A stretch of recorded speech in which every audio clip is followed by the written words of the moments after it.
The morning sun illuminated the Thompson Industries executive office through the floor-to-ceiling windows, sending elongated shadows across Catherine Mitchell's shaking hands as she gazed at the divorce papers before her. Her spouse of 3 years, James Thompson, faced away from her, his tall figure outlined against the Manhattan cityscape. The quiet between them was more oppressive than the heavy pen in her grasp. "I will not sign them," Catherine muttered, her voice just perceptible over the soft murmur of the building's ventilation system. At 32, she envisioned aging with James, establishing a family together, rather than witnessing their marriage deteriorate in his impersonal corner office on the 48th floor. James rotated gradually, his meticulously fitted suit unable to conceal the tightness in his shoulders. "Kate, you lack an option. This marriage was erroneous from its inception. We are both aware of it." His blue eyes, before imbued with affection, now exhibited the same frigid calculation he reserved for hostile acquisitions. Catherine stood from her chair, her emerald dress, favored by James, reflecting the sunshine. "An error? Is that how you refer to the past 3 years? Is that how you refer to us?" She placed her palm on her flat abdomen, a secret she intended to reveal to him after dinner that evening. "What I refer to as us is concluded," James responded, going back to the window. "The settlement is exceedingly liberal. Acquire it and depart. No remnants remain for you here." His remarks have the finality of a judge's gavel, yet Catherine detected a little trembling in his voice, revealing a fissure in his meticulously crafted veneer. "You are fleeing, James, in the same manner that your father did." The words from her lips uncontrollably, and she observed his reflection in the window become rigid. Both were acutely aware of the significance of that comparison. James had vowed he would never resemble Richard Thompson, the father who forsook his family for a younger woman, leaving James and his mother to subsist on food assistance and unfulfilled promises. James pivoted, momentarily losing his composure. "Do not involve him in this matter. You possess no knowledge of—" He found himself fixing his tie as though it were protective armor. "The documents will be submitted today, regardless of your signature. Security personnel will accompany you outside. Whatever we shared, Catherine, is concluded." Catherine clutched her pocketbook with trembling hands, her wedding ring glinting in the sunlight one final time before she set it on his desk. "You are mistaken, James. The conclusion has not yet been reached. It is merely commencing." She approached the door, her heels striking the marble floor in a consistent cadence that masked her deteriorating reality. "Upon my return, you will fully comprehend the magnitude of what you have discarded." As the elevator fell, Catherine permitted herself a fleeting moment of vulnerability, shedding a solitary tear for the aspirations that had just been obliterated. However, beneath her sorrow, a seed of resolve began to germinate. James Thompson was unaware that within her body developed not one, but 2 new lives, lives that would alter everything. She emerged into the radiant spring light, her hands still positioned protectively over her abdomen. The doorman, Mike, who had observed her enter these doors each morning for the past 3 years, tipped his hat one last time. "Good day, Mrs. Thompson," he remarked, his compassionate gaze reflecting worry. "It is now Ms. Mitchell, Mike," she said with a faint smile. "Indeed, it shall be a favorable day." Ultimately, 5 years elapsed like a gradually turning page, each day contributing one additional layer to Catherine Mitchell's metamorphosis. The morning fog of Seattle drifted from Puget Sound as she stood in her home office, examining the quarterly reports from her successful computer consultancy. The wall of windows provided a vista akin to that of James's former office, although she endeavored to avoid contemplating that comparison. "Mother." Alex appropriated my dinosaur once more. Emma's voice resonated from the playroom, accompanied by the patter of small feet on hardwood floors. Catherine smiled, placing her tablet aside as her twins entered the office exuberantly. At 4.5, they were impeccable reflections of one another and of James.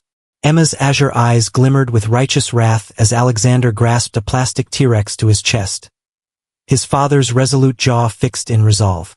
"Did not. She indicated that I may borrow it."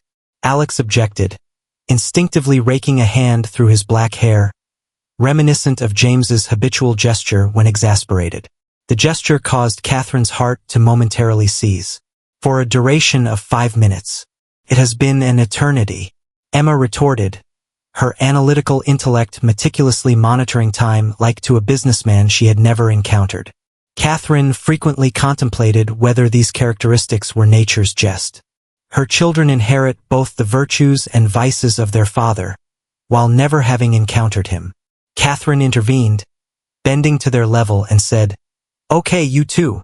Alex, what did we discuss regarding the respect for others' property?" She maintained a kind yet assertive tone, a skill she had perfected during numerous business talks over the years. Alex's inferior labium quivered marginally. "We must consistently inquire and heed their refusal," he recited, hesitantly extending the dinosaur to his sister. Emma reclaimed it, but Catherine seized her hand. "Emma, what did we discuss on sharing with your brother?" Emma's demeanor became gentler. Family supports one another, and kindness supersedes the pursuit of correctness. She gazed at the dinosaur and then at her brother. "Would you like to engage in a game of Jurassic Park collaboratively? This time, you may embody the benevolent dinosaur." Catherine observed her children hasten back to their game, their dispute dismissed as swiftly as it had arisen. Her aide Rachel stood in the doorway, tablet in hand, sporting an expression Catherine had come to recognize over the years. Rachel softly announced the release of the Thompson Industries quarterly report, well aware of the significance of her statement. Their shares experienced a substantial decline following the unsuccessful merger with West Coast Tech. The board convenes tomorrow to deliberate on leadership modifications. Catherine adjusted her posture, refining her charcoal gray blazer. "Reserve a seat for me on the forthcoming fly to New York. Contact Sarah regarding the supervision of the twins." "What about Rachel? Is it time to initiate Project Phoenix?" Rachel acquiesced, her fingers swiftly navigating the tablet. "Your covert acquisition of stakes in Thompson Industries via shell companies over the past 3 years has resulted in your holdings now representing roughly 20% of the firm. Considering the present market volatility," Catherine concluded, her voice devoid of the inward conflict she experienced, "that James would be caught off guard. He consistently asserted that I lacked comprehension of his realm. He was oblivious to my studying, observation, and strategizing, even prior to his abandonment of me." She approached her desk and retrieved a framed photograph of the twins at their 4th birthday celebration. "Contact Marcus at the New York office. Instruct him to prepare the documents for the hostile takeover. It is time for James Thompson to understand that karma operates with a 5-year compound interest rate." As Rachel departed to finalize the arrangements, Catherine positioned herself at the window, observing the fog dissipate over the sound. In the playroom, she could hear her children giggling, unaware of the tempest their mother was about to unleash. A portion of her contemplated whether she was making the correct decision, whether revenge justified the disruption of their tranquil existence. However, she recalled the frigid gaze in James's eyes that day in his office, the manner in which he trivialized their marriage as a blunder, and her determination solidified. "Game on, James," she murmured to her mirror. "Let us observe your response to the complete loss of all possessions, akin to my own experience." James Thompson positioned himself near his office window, inadvertently replicating his stance from 5 years prior. The New York skyline had transformed, including new towers, new illuminations, and new shadows. But the burden of solitude remained unchanged. The voice of his assistant crackled through the intercom, disrupting his contemplation. "Mr. Thompson, the board members have convened in the conference room. Mr. Davidson inquires about the technological landscape on the West Coast. Inform them that I will there in 5 minutes." James adjusted his tie slightly, sensing the pressure of the impending encounter. The unsuccessful merger constituted more than merely a professional defeat. This was the inaugural significant failure of his career, and the vultures were encircling. He seized his tablet, perusing the most recent market data with increasing apprehension. Upon his entrance, the conference room became silent. Robert Davidson, the eldest board member and a former acquaintance of his father, spoke first. James, the shareholders are becoming apprehensive. This merger was intended to be your key to increasing our technology section. We are observing a 15% decline in stock value. James maintained a calm expression as his fingers clenched around his leather portfolio. The market is unstable, Bob. We can endure this adversity if we— What if we— Davidson interjected. Continue to invest additional funds into a failing endeavor? Your father would never have permitted matters to get to this extent. The reference to his father struck James with the force of a physical blow. My father was a coward who evaded his obligations. He erupted, subsequently lamenting the incident. The board members exchanged significant glances. Regarding obligations, Davidson proceeded by passing a document across the table. We have been informed that a substantial percentage of our shares has been acquired by Phoenix Enterprises in the last 3 years. They are initiating actions for a hostile acquisition. James seized the document, his blood chilling as he perused the facts. Phoenix Enterprises. I am unfamiliar with them. They are located in Seattle. Established 5 years prior by— Davidson reviewed his notes. However, James had ceased to pay attention. 5 years. Seattle. It was not possible. His phone vibrated with a new email notification. The sender's identity caused his heart to cease beating. Catherine Mitchell. The subject line stated succinctly, "Recall my previous statement?" James accessed the email with quivering fingers, Davidson's voice receding into the distance. A photograph depicted Catherine seated at an executive desk, appearing more formidable and attractive than he recalled. However, it was the backdrop of the photograph that caused his perception to shift, featuring 2 children, a boy and a girl, engaged in play within a corner of what was evidently her workplace. They appeared to be approximately 4 or 5 years of age. They possessed his eyes. "James, are you attentive?" Davidson's voice penetrated his astonishment. "A course of action is required. Phoenix Enterprises is requesting a meeting tomorrow, and their CEO is arriving from Seattle today." James gazed at the photograph, memories inundating his mind. Catherine's final words in this structure were, "When I return, you will comprehend precisely what you have discarded." The youngsters in the photograph gazed back at him with his own eyes and features. "Gemini, she was expecting with twins." He murmured, "Oh God," eliciting anxious glances from the board members. His ideal existence, constructed upon the remnants of his marriage and sustained by 5 years of denial, was on the verge of collapse. Catherine was not merely returning for retribution. She returned with evidence of all that he had lost and discarded. Linda's voice emanated from the intercom once more. "Mr. Thompson, a Ms. Mitchell is present to see you. She claims to be an old acquaintance." James glanced at the board members before returning his gaze to the photograph on his phone. He instructed, his voice raspy, to send Linda in. "It is time to confront the consequences." Davidson inclined his body forward. "James, who is Catherine Mitchell?" "She is—" James gulped, adjusting his tie. "She is the woman poised to obliterate all that I have constructed. I merit every moment of what is forthcoming." The sound of Catherine's shoes striking the marble floor reverberated through the conference room like a countdown. James observed her approach, attempting to reconcile the woman in front of him with the one he had dismissed 5 years prior. The delicate uneasiness in her emerald eyes had vanished, supplanted with a resolve that complemented her impeccably made navy suit. Her honey blonde hair, previously long and flowing, was now styled in a pointed bob that accentuated her jawline and resolve. Esteemed members of the board, Catherine's speech exuded the assurance of someone fully aware of their advantageous position. "I regret disrupting your meeting, but I think you were discussing Phoenix Enterprises." She positioned her briefcase on the table with deliberate and precise gestures. "Permit me to present myself appropriately. I am Catherine Mitchell, CEO of Phoenix Enterprises, and I possess a 20% stake in Thompson Industries." Davidson's eyebrows raised dramatically. "Are you the individual responsible for Phoenix? However, you are a female individual?" James's former spouse? Someone you all regarded as merely another trophy marriage? Catherine's smile was sharp enough to cut glass. Acknowledged all of the aforementioned. I am now the greatest individual stakeholder in your company. James discovered his voice. However, it emerged more gruffly than he had anticipated. Why at this moment, Kate? Following a duration of 5 years? She corrected him, stating 5 years, 2 months, and 13 days, while retrieving paperwork from her briefcase.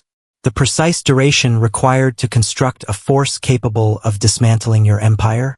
She addressed the board members. I have developed a comprehensive presentation on the vulnerabilities of Thompson Industries, specifically within the technology sector. Your unsuccessful merger was not merely a matter of misfortune. The outcome stemmed from antiquated thinking and a lack of innovation. This matter is personal, James interjected, rising to his feet. The board is not required to. All matters in business are personal, James. You imparted that knowledge to me. Catherine's poise faltered momentarily when she encountered his gaze.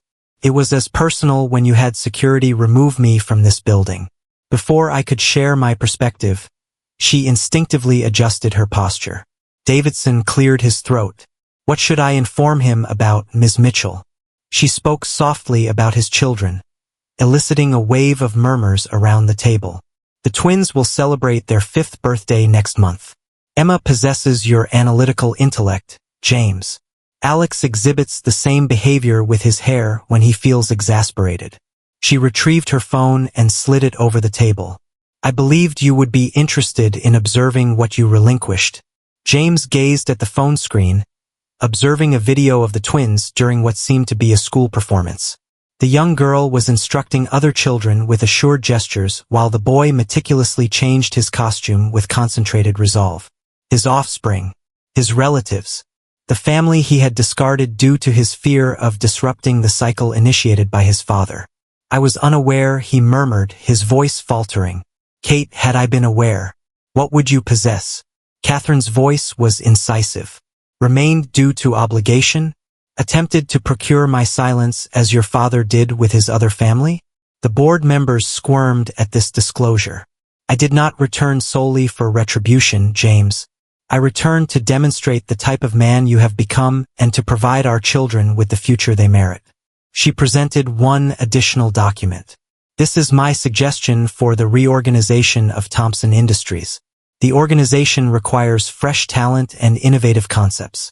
The board may decide to endorse my leadership as CEO, or I may persist in acquiring shares until I attain a controlling interest. Regardless, transformation is imminent. James gazed from the document to Catherine, recognizing for the first time not merely the woman he had lost, but the formidable force of nature she had evolved into. How did you acquire knowledge about the other family? Catherine responded, I accomplished what you lacked the audacity to undertake. I located them. Your half-siblings reside in Boston. They disclosed every information to me. Your father compensated them for their silence and clandestinely visited them for years while feigning work vacations. Does this resonate with you, James? The nocturnal hours spent at the workplace? Are there emergency meetings? The hue faded from James's visage as the similarities became evident. He had devoted so much time evading his father's heritage that he had ultimately become its exact replica. Kate, allow me to elucidate. You will have your opportunity, she stated while collecting her belongings. I will remain in town for 1 week. The twins are in Seattle with their nanny, but they have been inquiring about their father. Questions I am weary of evading. She presented him with a business card. The decision now rests with you, James. This time, I possess the authority to disengage. As Catherine was about to depart, Davidson interjected. Ms. Mitchell, the board seeks further information regarding your restructuring proposal. She halted at the entrance, permitting herself a slight smile of victory. I presumed you may be. My office will dispatch the comprehensive documentation. Additionally, James, she gazed into his eyes one last time. The twins' birthday celebration is scheduled for the 15th. Refrain from sending a gift unless you intend to present it personally. Once the board members exited, James stayed solitary in the conference room, Catherine's business card weighing heavily in his pocket. He retrieved his phone once more, gazing at the video of the twins, his offspring, till his vision became obscured. The boy's concentrated demeanor, the girl's authoritative aura. How had he failed to anticipate this? 5 years prior, the indications were there in Catherine's resolve and her safeguarding gesture over her abdomen. His private elevator transported him to his penthouse apartment, the identical one he had occupied with Catherine during their marriage. He had maintained everything precisely as she had left it, justifying that it was simpler than renovating. Nonetheless, the reality now seemed more pitiable. He had kept the cream-colored walls she selected and the abstract paintings they chose together at the Soho Gallery, creating a mausoleum to their broken marriage. James loosened his tie and poured himself a measure of scotch, then paused, gazing at the golden liquid. How many nights had he engaged in this activity?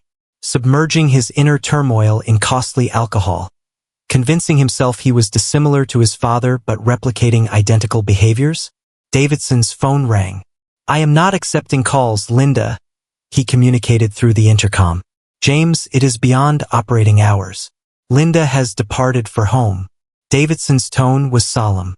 "We must discuss the events that transpired today. Catherine Mitchell.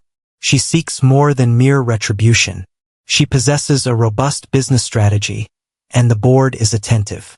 She discovered my father's additional family, Bob." James settled into his leather armchair, the same one Catherine would nestle in with her daily coffee. "For all these years, I believed I surpassed him. Diverse. However, I replicated his actions by fleeing from my family. Davidson suggested that you were unaware of the twins. Did I not?" James rose suddenly and began to pace the room. "Kate attempted to convey her message to me that day. I observed it in her gaze and the manner in which she repeatedly caressed her abdomen. I was overly preoccupied with my own anxieties to pay attention. I was so certain I would become like him that I ultimately transformed into him." He proceeded to his home office, opened the bottom drawer of his desk. Within were a collection of letters, all from his father, all unopened. The final one arrived shortly before his demise 3 years prior. James had felt excessively proud and irate to peruse them. He now opened the latest packet with shaky fingers. "Dear James," he vocalized his father's penmanship, unsteady due to age. "By the time you peruse this, I will likely have departed. I am aware that you have animosity towards me for my actions concerning you and your mother. You own the full entitlement to do so. However, there is a crucial point you must comprehend. Fleeing was not indicative of a lack of affection for you. It pertained to the fear of disappointing you. I envisioned myself transforming into my father, characterized by anger and detachment, and concluded that departing was preferable to remaining and causing your ruin. Aired. Fleeing did not safeguard you. It merely transmitted the identical worries and devils. If you are perusing this, you are likely contending with those inner demons yourself at this moment. Do not replicate my error, son. Do not let the apprehension of becoming like me to hinder your potential as a father." James placed the letter aside and reached for his phone. He conducted a search for Catherine Mitchell, discovering stories regarding her ascent in the technology sector. Images from charitable events featuring the twins. Each missed milestone was recorded in the public record. In one photograph, Alexander proudly carried a science fair trophy. Emma participated in a children's business competition, showcasing a smart marketing strategy for her lemonade stand on a poster board. His fingertips lingered above Catherine's number on the business card. The hour approached midnight, rendering a call inappropriate. Or was he merely fabricating justifications once more? Prior to reaching a decision, a text message arrived from an unidentified number. "The twins remain awake. They are enthusiastic about their forthcoming birthday and inquiring about New York. Emma seeks to ascertain whether the Empire State Building's height aligns with the information presented in her science textbook. Alex inquires whether alligators inhabit the sewers. If you wish to transcend becoming merely another Manhattan myth to them, they will be residing at the plaza with me. Room 1548. K." James gazed at the message, his father's letter remaining open on the desk. He had dedicated 5 years to constructing barriers around his heart, convincing himself it was for the greater good. The walls were now deteriorating, and he faced a decision. Would he flee like his father or muster the strength to confront his actions? He grasped his phone once more, this time with calm hands. Kate typed it and subsequently deleted it. Catherine, he has begun anew. I would like to meet them.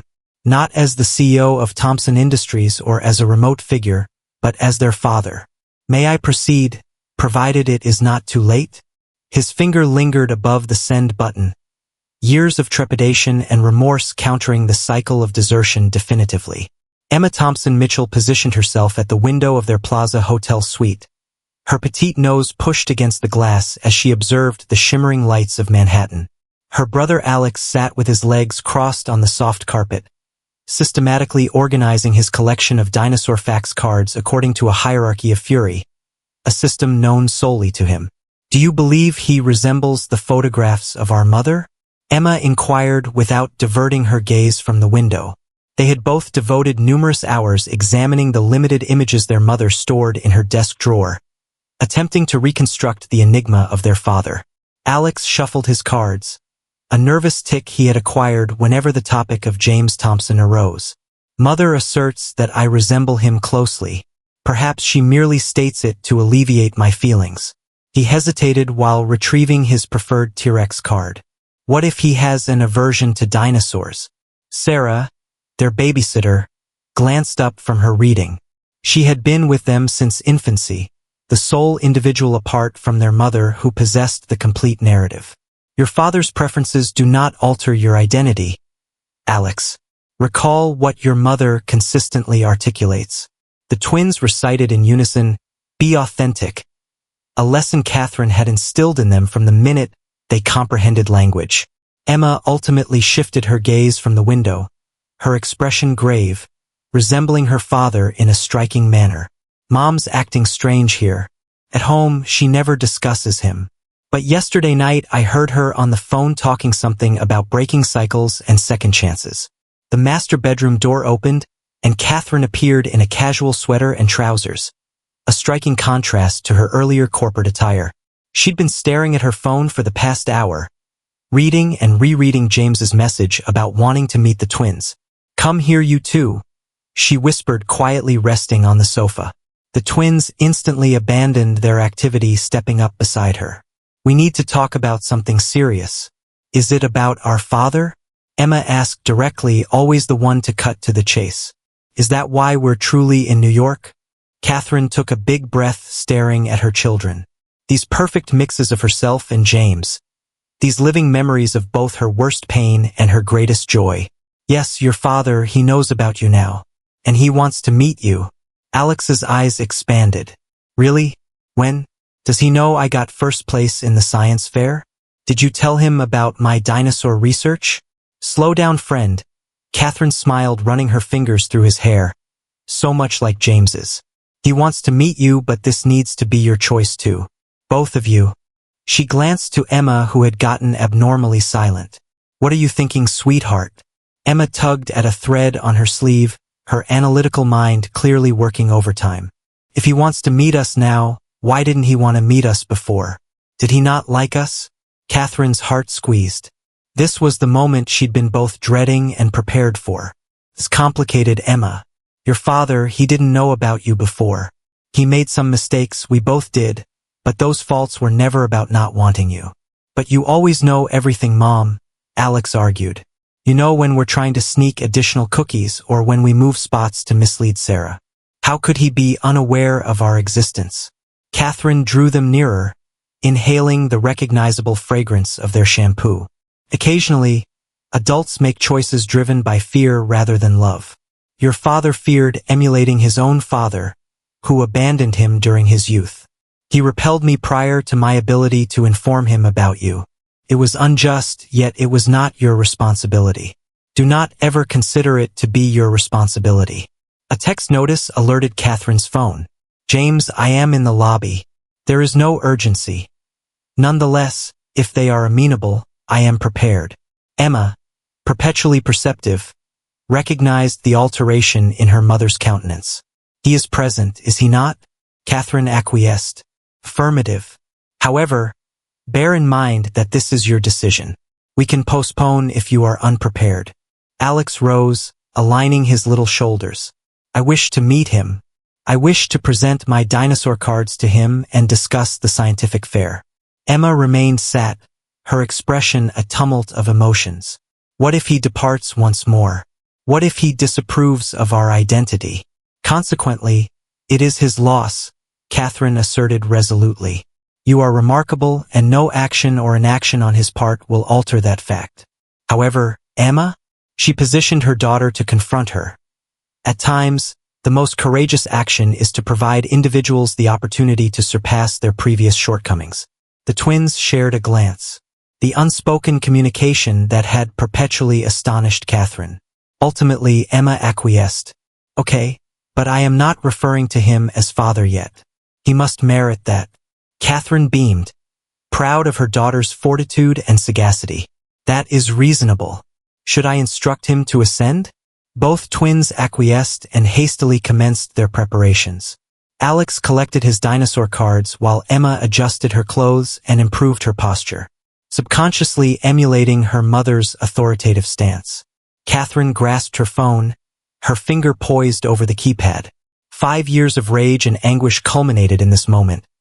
Nevertheless, upon observing her children's faces, a blend of anxiety and anticipation, she recognized that revenge was not necessarily about obliterating another's existence. At times, it involved compelling people to recognize the superior world they could have belonged to all along. Ascend, she typed. They are prepared to greet you. The elevator ascent to the 15th level seemed more protracted than any board meeting James had ever experienced. His reflection in the polished doors revealed a man he scarcely recognized, with a loosened tie, somewhat tousled hair, and vulnerability evident on his face. The doors opened, and each stride down the hallway resonated with the burden of 5 years of absence. Room 1548. James elevated his hand to knock but suddenly became immobilized. From beyond the door, he discerned the murmurs of children, specifically his own offspring, participated in what appeared to be a vigorous discussion on accurate dinosaur classification.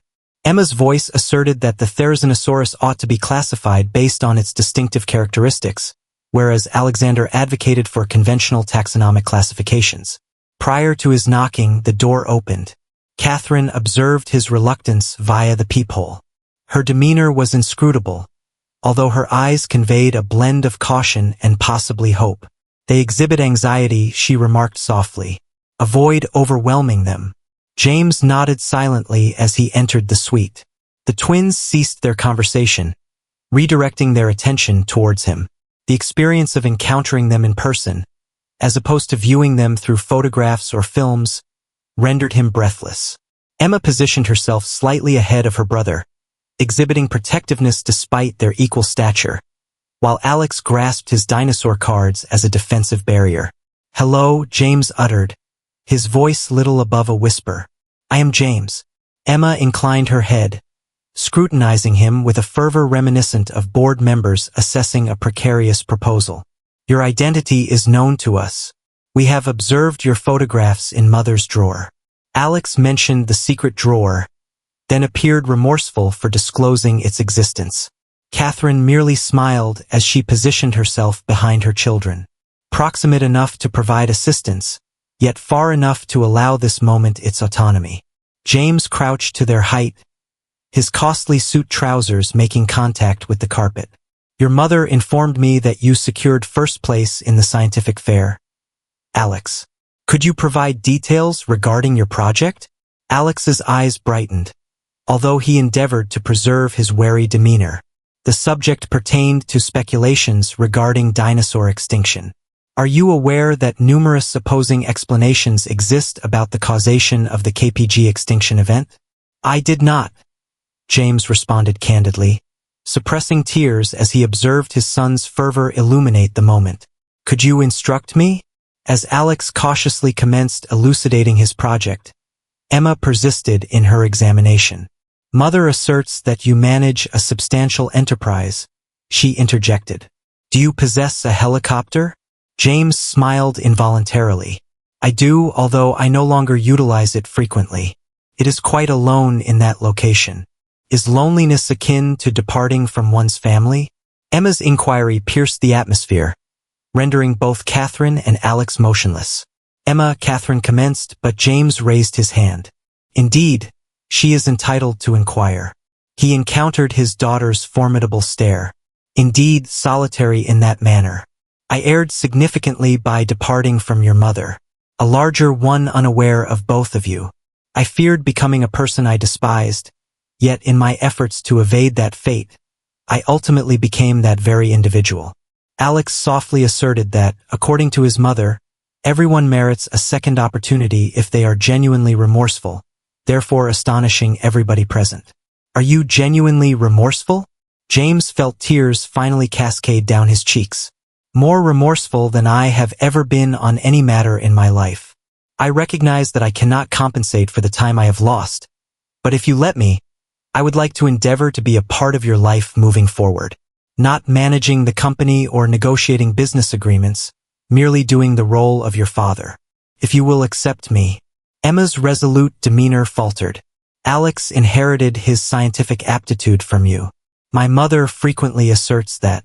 What did I receive? Catherine responded from behind them, highlighting your leadership qualities. Your method of organizing buddies at school demonstrates your clarity of purpose and decisiveness. That is all, James. Is that accurate? Emma inquired straight of James. He acquiesced. I viewed the recording of your school's theatrical performance. Your leadership ensured the seamless operation of all activities. I engaged in similar activities at your age. Although he grinned faintly, I was arranging trading cards during recess rather than engaging in theatrical shows. I possess trading cards as well. Alex exclaimed, then felt embarrassed by his reaction. James kindly remarked that one should never feel shy about expressing enthusiasm for something they cherish. That is yet another lesson I had to acquire through difficult experience. He looked at Catherine while speaking, and an unspoken acknowledgement of their mutual progress transpired between them. Emma advanced slightly. If we permit you to assume the role of our father, you must vow not to abandon us again. Even in frightening circumstances. Even in instances of uncertainty regarding correctness. Indeed, Alex interjected, positioning himself next to his sister. No helicopter departures permitted. James gazed at his offspring. These remarkable, courageous, intelligent youngsters he had almost lost permanently prompted him to make the simplest pledge of his life. I shall not abandon you again. I will dedicate each day to earning the privilege of being your father and the helicopter. Perhaps one day we could all embark on a journey together as a family. Provided that it is okay to your mother. For pairs of eyes focused on Catherine, who saw the sight with tears in her eyes. She arrived in New York in pursuit of vengeance, yet contemplated the possibility of her children acquiring the father they rightfully deserved. This may represent a superior form of justice. Later that evening, after the twins had thoroughly fatigued themselves by displaying every trading card book and tablet game they had packed, Catherine stood on the suite's balcony, observing the city lights. The sound of Sarah settling the children for the night permeated through the ajar door, intermingled with their eager whispers on their father's assurance to take them to the Natural History Museum the following day. They are remarkable, Kate. James's voice emanated from behind her. He remained longer than anticipated, requesting room service for dinner and attentively listening to every narrative the twins wished to convey. Your performance with them was exceptional. Catherine refrained from turning around. They are exceptional. Thanks to you, no. The words emerged more acutely than she had intended. 5 years of repressed wrath surfacing now that the children were absent. I deserve that, James remarked softly, positioning himself next to her at the railing. I am entitled to all of it. The aggressive acquisition, the loss of the firm, all of it. Observing your interactions with them today, I have come to comprehend the significance of my father's message regarding fear's capacity to obliterate more than failure ever can. Catherine began to examine his profile illuminated by the city lights. The letter from your father? He corresponded with me prior to his demise. I refrained from opening his letters until yesterday. James retrieved his phone to display a photograph of the letter to her. He attempted to caution me against becoming him by exerting considerable effort to avoid his path. I failed to heed, similar to how I disregarded your words on that occasion. Catherine perused the message, her hands quivering slightly.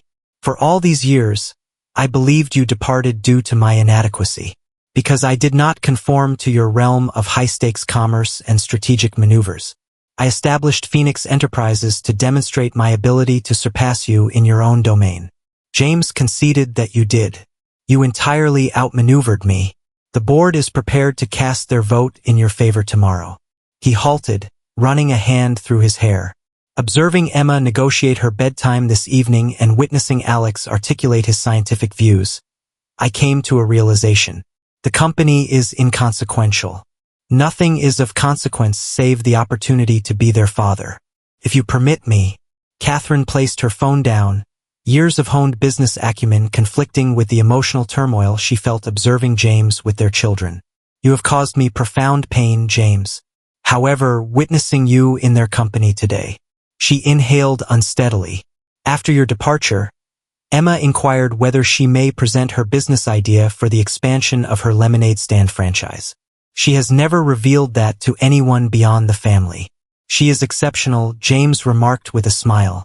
Identical to her mother. Both are.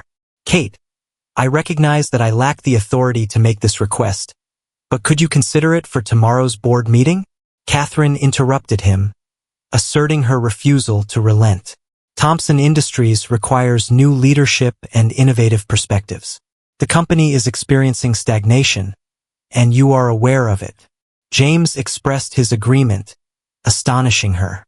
That is not the inquiry I intended to make. I intended to provide a compromise. Kozios, you provide the innovation and fresh perspective that the company requires, and he hesitated. I prioritize my role as a father over that of an executive. An action I ought to have undertaken 5 years before. Catherine scrutinized him, attempting to discern any deceit in his proposition. Would you acquiesce to that? Distributing authority? James candidly stated that he would accept any opportunity to be part of their lives. The corporation, the capital, the influence, none of it holds significance in comparison to the sound of Alex's laughter or the sight of Emma's resolute frown when she is deep in thought. From within, Alex's melodious voice resonated. Mom, could you and Father come to bid goodbye once more? Both of them halted at his employment of the term dad. Catherine observed tears welling in James's eyes. He referred to me as Dad, he murmured. Catherine cautioned. Do not jeopardize this, James. Albeit her tone had softened. They are bestowing their trust upon you. It holds greater value than any corporation. I am aware that he nodded. I am instructing my attorneys to prepare documents tomorrow. 50% of my own shares in the company transferred to trust accounts for Emma and Alex. Regardless of the circumstances between us, their future is assured. Catherine felt her carefully crafted walls of revenge beginning to crack. James, I'm not asking for forgiveness, he said hurriedly. I have not yet attained that. I am merely requesting an opportunity to attempt. To be the father they deserve and maybe. He met her eyes, to show you that I'm not the same man who allowed his worries destroy everything good in his life. Inside Emma's voice joined her brother's. Mom, Dad, we can't sleep without another good night. Catherine looked at James, seeing not the powerful CEO or the man who destroyed her heart, but someone fighting his own problems to be better. We should go in. They won't sleep until we do. As they turned toward the door, James murmured softly, Thank you, Kate. Not for the companionship or the compromise, but for raising them to be capable of forgiveness. Even if I don't deserve it yet. Catherine hesitated at the threshold. Prove you deserve it. Not to me but to them. Break the cycle your father couldn't. That's worth more than any revenge I could take. The Thompson Industries boardroom buzzed with tension the next morning. Board members muttered among themselves, their eyes flitting between Catherine and James, who sat on opposite sides of the large mahogany table. The night's events had moved something basic between them, but here in the arena of business power, old habits died hard. Davidson cleared his throat. Before we begin, I think we all deserve an explanation of yesterday's revelations. Ms. Mitchell, you claim to be not only the CEO of Phoenix Enterprises but also the mother of Mr. Thompson's children? Catherine opened her laptop with purposeful calm. Those aren't assertions, Mr. Davidson. They're facts. Facts that have been verified by your own legal team overnight, I'm sure. She peered at the stack of papers in front of the board's lawyer, who nodded reluctantly. The DNA tests confirm it, the lawyer added. The twins are indeed Mr. Thompson's children. This affects everything, another board member interrupted. A hostile takeover involving concealed heirs? Changes nothing about the company's basic problems. Catherine cut in. The failed merger, the languishing tech division, the inability to adapt to shifting markets. These issues persist regardless of my personal connection to James. James leaned forward. Which is why we're offering an alternative solution. He nodded to his assistant who gave folders to each board member. A co-CEO structure. Catherine's unique vision matched with my established ties and market experience. The boardroom erupted in muttering. Davidson scowled, flipping over the proposal. Co-COS? That's quite unusual for a corporation of this scale. The markets won't like it. The markets don't appreciate unsuccessful mergers either, Catherine countered. She stood demanding the room's attention. Look at these projections.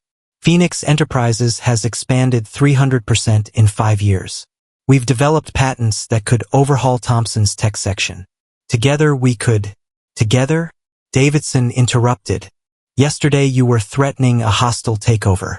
Now we're expected to assume this is a nice corporate marriage? Catherine's eyes blazed. Nothing about this is happy, Mr. Davidson. But it is necessary. For the corporation, for the shareholders, and, she gazed at James, for our children. James stood as well, moving to stand beside her, a gesture not lost on the board. Bob, you've known me since I was a youngster. You know my father. You watched me spend years trying not to become him only to make the same mistakes. But this isn't about the past. It's about the future. He opened up a presentation on the main screen. These are Catherine's innovations at Phoenix. Cutting-edge AI integration, sustainable tech solutions, market expansions we haven't even contemplated. And these, he switched slides, are our established markets, client connections created over decades. Part we're susceptible. Together we're unstoppable. And we're just meant to trust this sudden partnership? Davidson pushed. Trust the numbers? Catherine replied. Trust the fact that I'm willing to merge Phoenix with Thompson instead of continuing the hostile takeover. Trust that we both desire what's best for this company's future. And for our children who will inherit it. A younger board member spoke up. The trust monies you mentioned, Mr. Thompson. Transferring 50% of your shares to your children. That's a major move. It's the proper move, James said confidently. I've spent 5 years putting this firm above everything else. That ends today. Whether the board approves our co-CEO plan or not, my children will have their inheritance secured. Before either parent could answer, Emma cut in with her usual practical manner. We should wait till after the board votes. That's why we're really in New York, right? For the company stuff? Catherine marveled at her daughter's perception. Yes, partly. But we're also here because your father wants to be part of your lives. The company is just complicated grown-up crap. Like how you came to get revenge, but now you're not so upset anymore. Emma inquired innocently. The adults stared at her. How did you? Catherine began. I heard you on the phone with Aunt Rachel. Emma shrugged. You say revenge is best served cold, but certain things are more essential than revenge. I looked up what that implies. James leaned across the table, softly taking Catherine's hand. To his astonishment, she didn't draw away. Your mom is right. Some things are more important, like family, like second chances. And dinosaur cups? Alex added hopefully. And dinosaur cups. James laughed, the tension breaking. The sound of a phone buzzing made them all jump. Catherine pulled out her phone, her countenance altering as she read the message. It's Davidson. The board has made their decision. James gripped her hand once before letting go. Whatever they decide, we'll work it out. Collectively, Emma assumed a more upright posture. In a familial context, the word lingered in the air between them, delicate and optimistic. Catherine gazed at James, then at their offspring. These remarkable individuals possessed sufficient love in their hearts to grant their father a second opportunity. Affirmative, she stated ultimately. In a familial context, the return to the Thompson Industries building seemed simultaneously protracted and brief. Catherine and James entrusted the twins to Sarah, vowing to return with information that might influence their destinies. The city streets were now quieter, with the workforce diminished to a sparse few. Their footsteps established an involuntary cadence as they neared the recognizable glass skyscraper.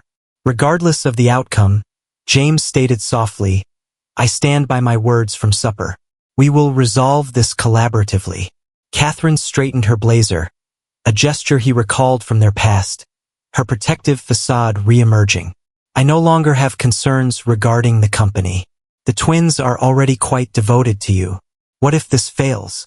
"It will not," James told her while holding the door open. "They possess greater intelligence than I ever did. They comprehend what is significant." The elevator trip was devoid of sound, as both individuals contemplated the significant changes that had occurred within 2 days. The same security guard who had previously taken Catherine out 5 years prior now acknowledged her with a respectful nod as they passed. The boardroom doors stood before them, laden with potential. Davidson occupied the top of the table, with the other board members positioned around him much to a corporate jury. His expression revealed nothing as Catherine and James seated themselves, presenting a united front. "We have thoroughly examined your suggestion," Davidson commenced, methodically rearranging the documents. "The co-CEO arrangement is unparalleled for Thompson Industries. It entails considerable hazards." Catherine sensed her palm clench into a fist beneath the table. Perceiving her tension, James discreetly repositioned his chair nearer. Nonetheless, Davidson stated that after extensive deliberation and analysis of Phoenix Enterprises' track record, "We have reached a conclusion." He halted, gazing between them. "The board approves the co-CEO arrangement contingent upon certain requirements." Catherine's shoulder tightness diminished somewhat. However, her business acumen remained acute. "Which conditions?" "A preliminary trial duration of 6 months. The arrangement will be evaluated according to organizational effectiveness and leadership unity." Davidson established a deal. "Secondly, both parties are required to participate in weekly sessions with a corporate mediator to prevent personal past from influencing business decisions." James promptly concurred. "Is there anything additional?" Davidson's demeanor softened marginally.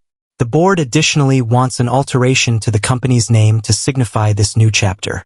Thompson Mitchell Industries possesses an appealing resonance. Would you not agree?" Catherine's well-preserved composure faltered. "Do you wish to alter the company name?" "It is time," James stated gently.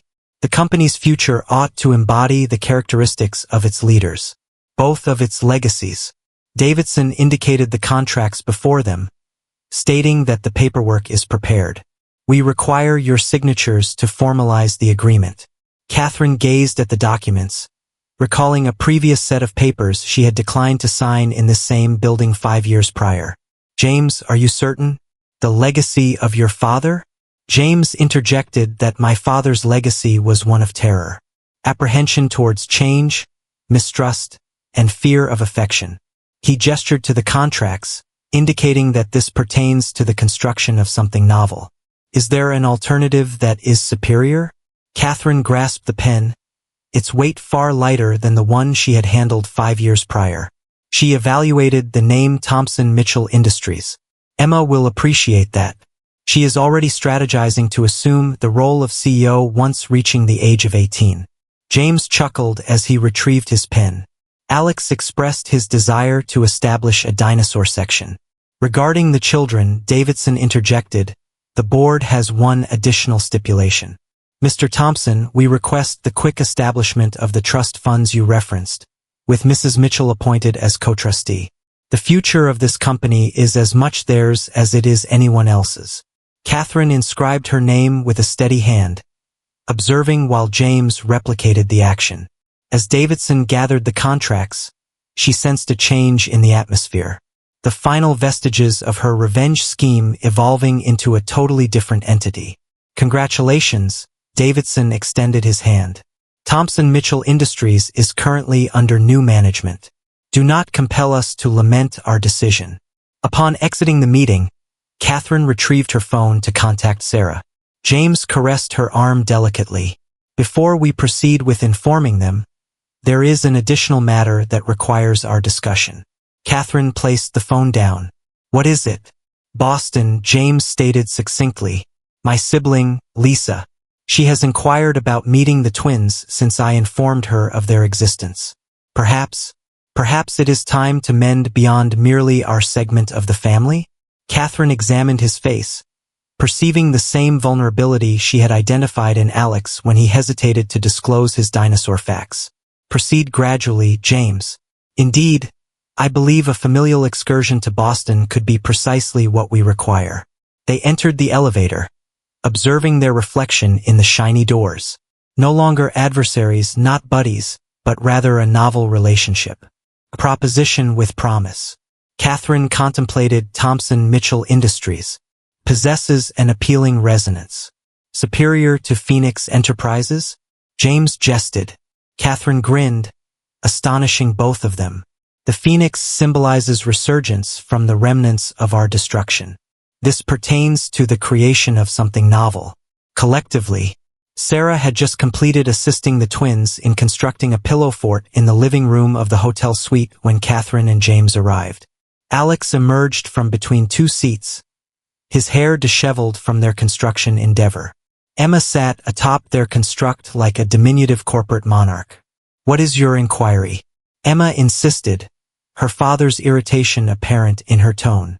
Did the board approve the motion? Catherine shared a glance with James before taking a seat on the couch. Approach here, both of you. We must discuss impending developments.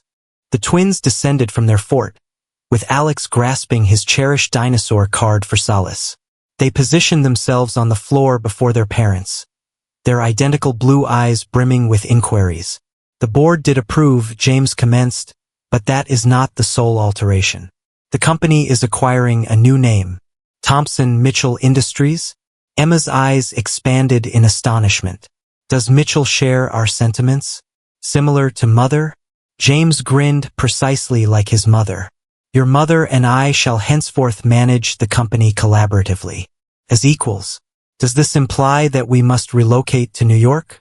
Alex inquired softly, his small fingers gripping his dinosaur card firmly. What is the status of my buddies in Seattle? What about my science club? Catherine extended her hand to caress his hair. Negative, my friend. We are not relocating forever. Your father and I will alternate our time between offices, but your residence remains in Seattle. She halted, casting a glance at James. We may be undertaking several family excursions to New York, possibly to Boston, to visit Aunt Lisa? Alex became more alert. The paleontologist? James acknowledged your other aunt and uncle with a nod. Is that a mutual desire? Emma, perpetually analytical, furrowed her brow. What is the status of the retaliation plan? I overheard your conversation on it, Mother. Isn't that the reason we traveled to New York?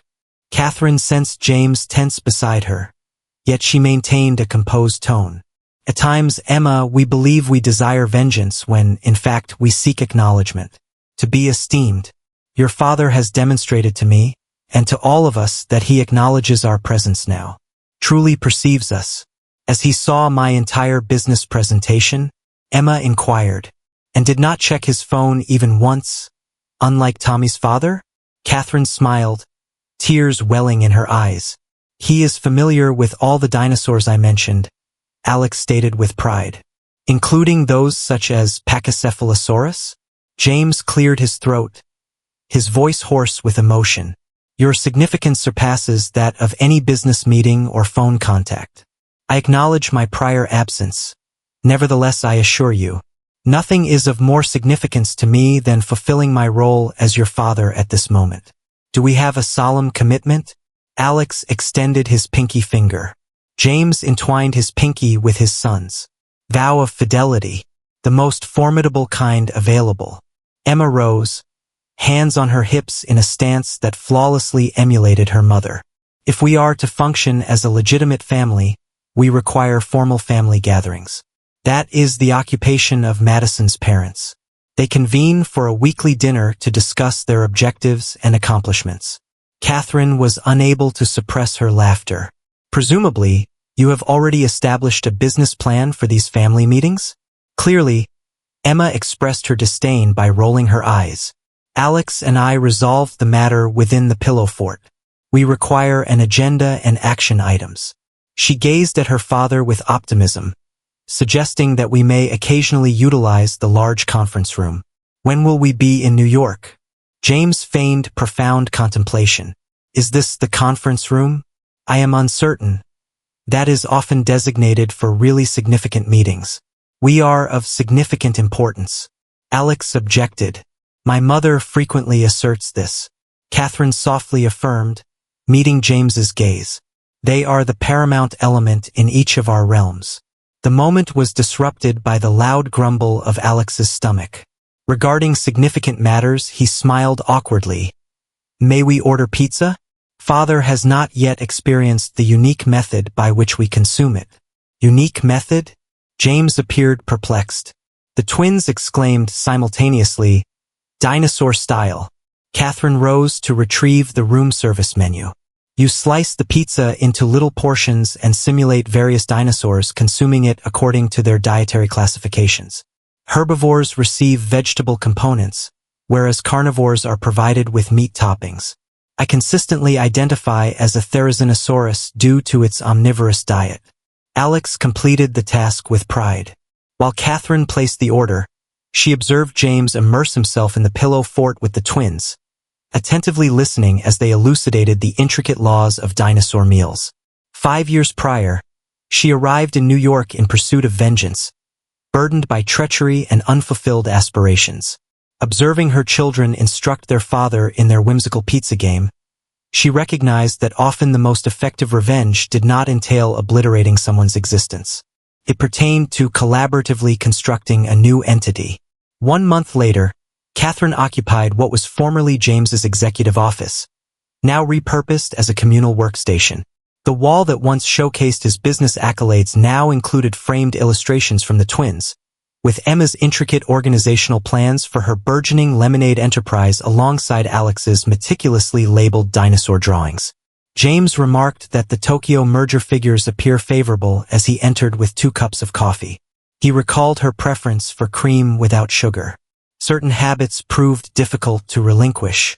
However, I believe you will find these more intriguing. He presented her with a tablet showcasing images from their recent trip to Boston. Alex perched atop Aunt Lisa's shoulders at the Museum of Science, both animatedly gesturing at a T-Rex skeleton. Emma engaged in a discussion with Uncle Michael over financial techniques while Aunt Sarah instructed her on the preparation of their grandmother's renowned cookies. Catherine noted their apparent happiness when scrolling through the photographs. Since our return, Alex has incessantly discussed Lisa's fossil collection. James chuckled, noting that Emma had already formulated a business plan to extend Grandma's cookie recipe into a national brand. She maintains that we must first refine the dinosaur-shaped cookie cutter for Alex's benefit. Catherine placed the tablet aside, scrutinizing James above the edge of her coffee cup. Your mother called me yesterday. She wants to travel to Seattle next month for their birthday party. James stilled. Are you cool with that? After everything? She's their grandmother, Catherine shrugged. And she's been giving them cards and gifts since she found out about them. Besides, she grinned slightly. Emma says we need to consolidate our family assets, whatever that means. Our daughter, the 5-year-old corporate thinker. James shook his fondly. Speaking of which, have you seen the latest version of her plan for the workplace daycare center? You mean the one where she wants to add a junior boardroom for kids to improve their presentation skills? That's the one. Davidson honestly thinks it's not a horrible idea. Something about fostering the next generation of leadership. Their cozy talk was interrupted by James's helper. Mr. Thompson, Ms. Mitchell, your children are online one. Their nanny claims it's urgent. They shared a troubled look before Catherine hit the speakerphone. Emma? Alex? What's wrong? Mom? Dad? Alex's delighted voice filled the office. You have to come home tonight. We made a discovery. A very important business and scientific breakthrough, Emma emphasized importantly. It might change everything. James leaned toward the phone. How should everything be altered, dear? We devised a method to transform the dinosaur cookies into collecting things for the lemonade business. Alex erupted, unable to restrain himself. Similar to trading cards, yet consumable. Emma followed by stating that we must present our findings during dinner. It is really formal. Alex is adorned with his tie and the accompanying attire. Catherine suppressed a laugh. His tie featuring dinosaurs? Both twins responded simultaneously. James assured us of our presence. I will also bring my specialized presentation notebook. Upon concluding the call, Catherine directed her attention to James. This implies that we will consume dinosaur-shaped cookies and lemonade for dinner while our children present a PowerPoint presentation. James expressed his enthusiasm, stating he would not miss it for everything. However, I have one stipulation. Catherine arched an eyebrow. Oh, shall we have dinner together after they retire for the night? I wish to discuss a matter with you. The former Catherine would have promptly presumed the worst and would have sensed her defenses rising. However, the preceding month had revealed an alternative aspect of James. A man who remained awake late into the night assisting Alex with dinosaur nomenclature and who attended each of Emma's little board meetings with utmost seriousness. She inadvertently expressed.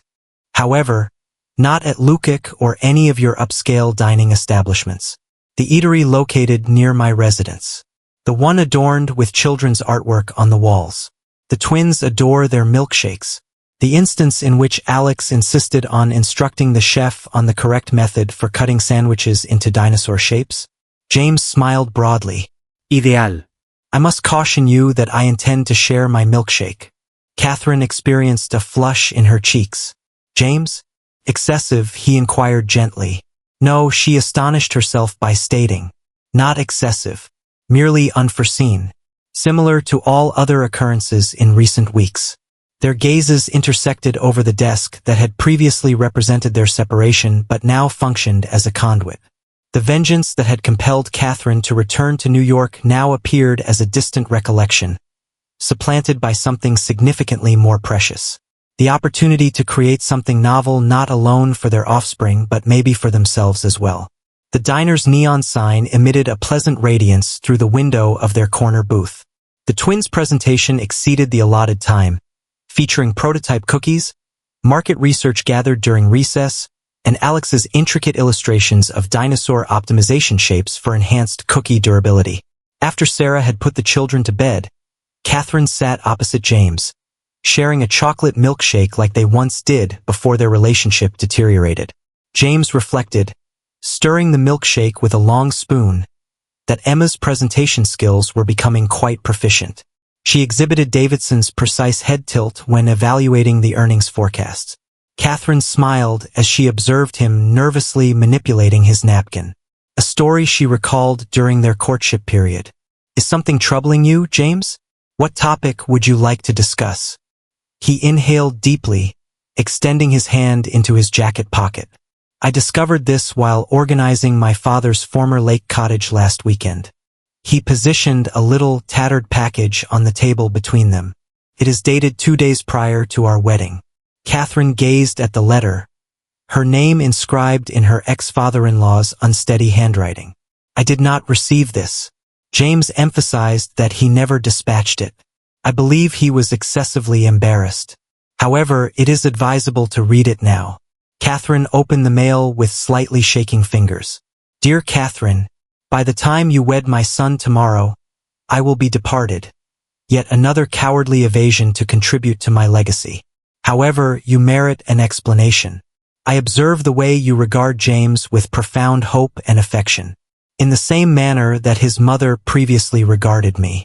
I observe him battling the same demons I was unable to conquer. The apprehension of becoming myself. I implore you to persist in your support for him, despite his attempts to distance himself. He acquired this tendency to evade love before it may lead to disappointment from me. However, you possess greater strength than I ever did. I perceive it in your gaze, in the manner you maintain your position when he withdraws into his tasks. James will attempt to emulate me by consciously avoiding my characteristics. It is the harsh irony of paternal relationships. However, Catherine, you possess the potential to disrupt this cycle. To demonstrate that love is not a vulnerability to dread, but a fortitude to accept. I am a coward for failing to express this in person. For my absence tomorrow at my son's wedding to a woman who may liberate him from my heritage. One day, if you have children, you may comprehend the simultaneous terror and hope inherent in family dynamics. Attend to his needs. Do not permit him to care for you like I did for people I profess to love, from a secure distance, fortified by barriers of pride and fear. With remorse and optimism. Richard Thompson. Catherine placed the letter down, her vision becoming somewhat obscured. What is the reason for presenting this to me at this moment? James extended his hand across the table to grasp hers. Because he was correct in all respects. Concerning my apprehensions regarding your capacity to disrupt the cycle. Ultimately, my efforts to avoid becoming him resulted in my transformation into him. He grasped her hand delicately. However, you have disrupted the cycle, Kate. Not by remaining when I rejected you, but by returning with greater resilience. By demonstrating the essence of true power via our offspring. James. Catherine commenced, but he raised his other hand. Allow me to conclude. This last month, observing your collaboration with the twins in managing the company and witnessing your assistance in rekindling my familial ties in Boston, I have come to a realization. The man I was 5 years ago feared love so much that he rejected it. However, I am no longer that individual. He retrieved an additional item from his pocket, a little velvet box. I hope you are not the same woman as before. Catherine's breath was stifled as he unveiled the box, disclosing not a ring but a key. What is this? A key to a newly acquired residence. Neither in New York nor Seattle, but situated equidistantly between the two. A location that may belong to all of us, including a designated space for Emma's business headquarters and a dinosaur-themed library for Alex. He hesitated, perhaps an opportunity for us to begin anew. Not as CEO and CFO, nor as co-parents, but as James and Kate. If one desires to, Catherine stated that the company can be operated from any location. This month, we have demonstrated that. This matter no longer pertains to the company, Kate. Pertains to us. Concerning the courage to love unreservedly, devoid of fear. He grinned gently. Emma has devised a concept for the home office, while Alex is enthusiastic about the backyard suitability for archaeological excavations.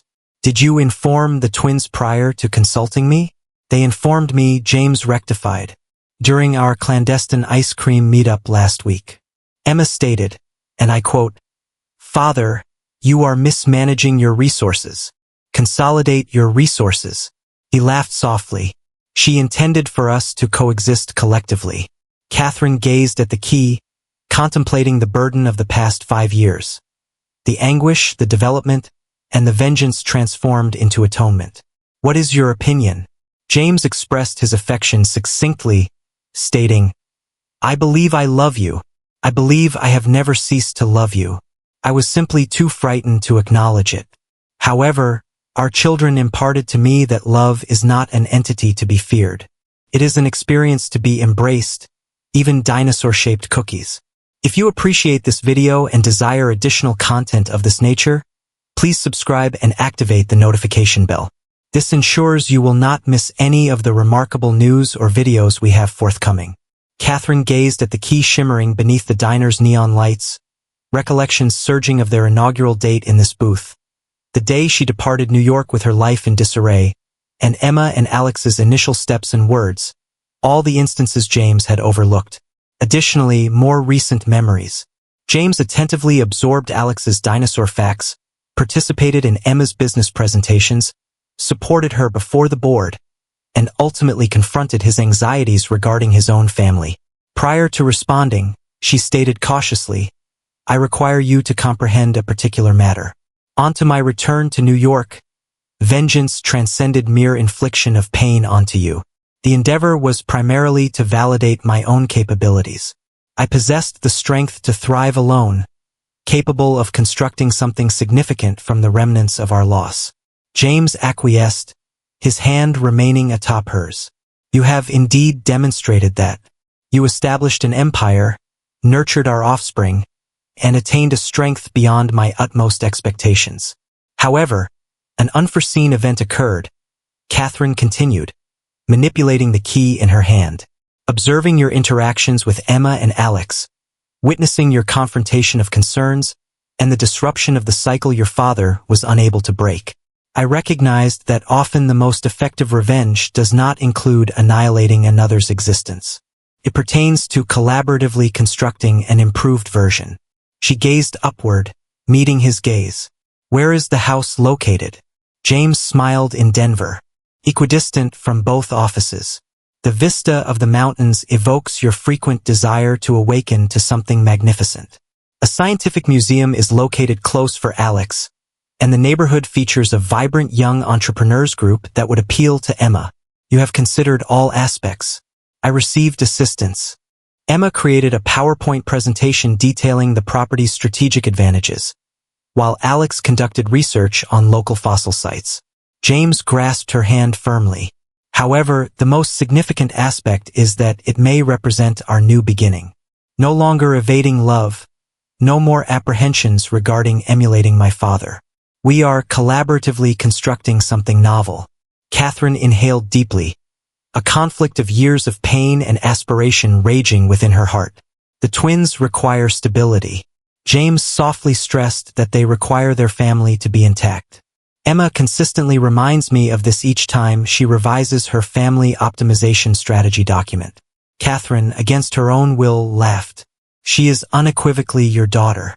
She belongs to us," James rectified. "Both are. They have demonstrated to me the essence of true courage.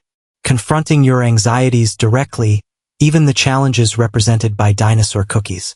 Catherine examined the key once more, recalling a remark Emma had made at their initial dinner together.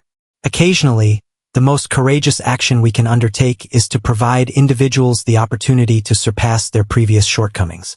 "Indeed," she affirmed ultimately. Affirmative. Affirmative regarding the residents.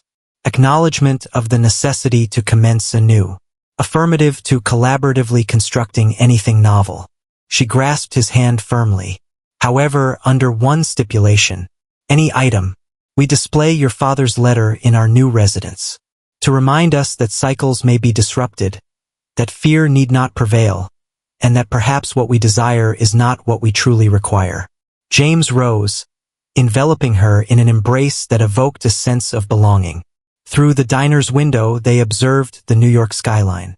The identical perspective that had observed their estrangement now observes their reconciliation. Later that evening, as they informed the twins of their decision, Emma's professional demeanor shattered into unadulterated exuberance, while Alex commenced an enthusiastic discourse about the dinosaur fossils they could perhaps discover in their new garden. Observing her children celebrate, Catherine saw that 5 years prior, she had arrived in New York in pursuit of vengeance, burdened by feelings of betrayal and shattered aspirations. However, life had bestowed upon her something significantly more precious. The opportunity to transform suffering into development, apprehension into bravery, and vengeance into atonement. Occasionally, the most significant triumph lies not in annihilating that which has caused you pain, but in constructing something exquisite from the remnants. Occasionally, the most potent kind of retribution is forgiveness, and the most courageous endeavor is to provide love another opportunity. Occasionally, the family you endeavor to dismantle transforms into the family you strive to unite, complete with dinosaur cookie business pitches. As Emma will assert in her forthcoming business presentation, the return on investment for forgiveness surpasses the profit margins of vengeance. From the utterances of children emerges insight that even the most influential CEOs might benefit from.